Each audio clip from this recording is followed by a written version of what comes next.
Čaute priatelia. Tak teraz poďme od teórie k praxi. Ak máte chvíľku na seba, ak si viete nájsť priestor len a len pre seba, sadnite si alebo si ľahnite. A upozorňujem, že túto nahrávku, toto video nepočúvajte počas šoférovania alebo obsluhy ťažkých strojov. Ak máte svoje obľúbené a príjemné miesto, dajte si ruky takto ľahko pred seba, ako keby ste hrali na klavíri. A chcem teraz, aby ste sledovali, akým spôsobom, veľmi príjemným spôsobom sa viete dostať do nádherného relaxačného stavu. S každým jedným vašim nádychom môžete zavrieť oči. A s nádychom budete postupne dvíjať ruky a oči rolovať čo najviac smerom nahor. Takýmto spôsobom.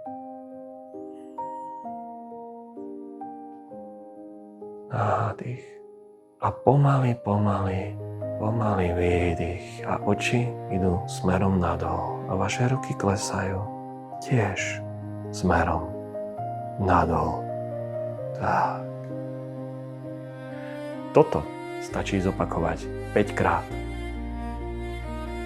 Po 5 nádychoch a výdychoch si môžete veľmi ľahkým spôsobom povedať niečo pekné. Alebo sa môžete vrátiť vo vašej mysli k niečomu nádhernému. K niečomu, čo ste kedysi prežili. Možno v detstve. A chcem, aby ste to cítili všetkými vašimi zmyslami. Aby ste boli v tom zážitku. Aby ste videli, počuli a cítili všetko, to krásne, to pekné. Možno to bude zážitok s vašimi blízkymi. Možno to bude zážitok s vašou mamou alebo s vašou najlepšou priateľkou. Chcem, aby ste boli v tom momente, aby ste načerpali silu z tohto momentu. Takto jednoducho sa viete dostať do krásneho, príjemného stavu. A vôbec to nemusí trvať dlho.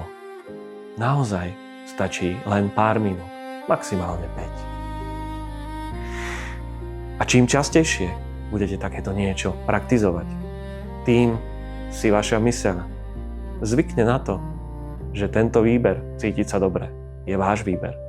A vaša myseľ vám tieto zážitky bude automaticky prinášať do vášho života. Čaute.